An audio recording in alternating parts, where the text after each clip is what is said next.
Hi there everyone, welcome to my channel. So in this video, we will write a program that will accept lowercase and then it will convert into uppercase format using filter in AngularJS. Before we start, I would like to say thank you so much to all my viewers, silent viewers, and supporters in my channel. Thank you for watching my videos.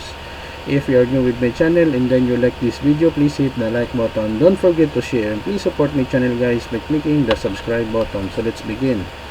So we have here problem number 4 or machine problem. Write a program that uses uppercase filter to ask the user to give a string in lowercase, and then the program will display the given string and the uppercase and display the uppercase of the string on the screen. So we have here index.html. We have several comments here. By the way guys, I will put a link in the video description where you can download the complete source code of our tutorial video for today for free in my two websites. HTML head, title, string, uppercase using filter in AngularJS, and then make sure that this library file angular.min.js is available in the directory or else our program will not work. Head, style, body.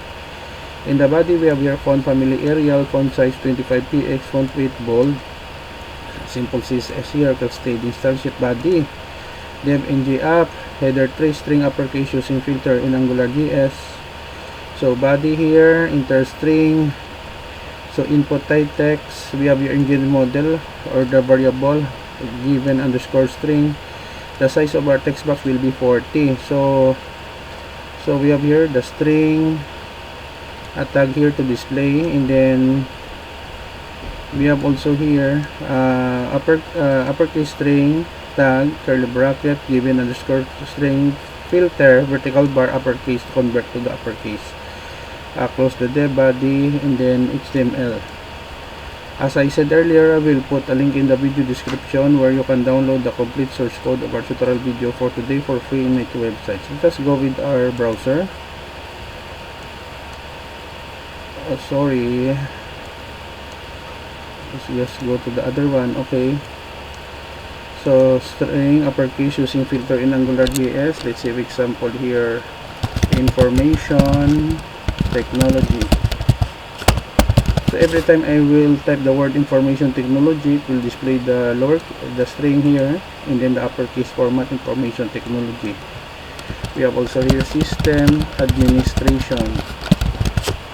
Okay, it is real time. Another example, Bacolod City, Negros Occidental, Philippines. Okay guys, so this is the end of our tutorial video on string uppercase using filter in AngularJS, a JavaScript framework that is very popular. Thank you so much guys for watching. I hope that you have learned something new in this tutorial video. As I said earlier, I will put a link in the video description where you can download the complete source code of our tutorial video for today for free in my two websites. Don't forget to like, share, and please support my channel guys if you are new by clicking the subscribe button. See you in the next video tutorial guys. This is your friend Jake saying bye bye for now.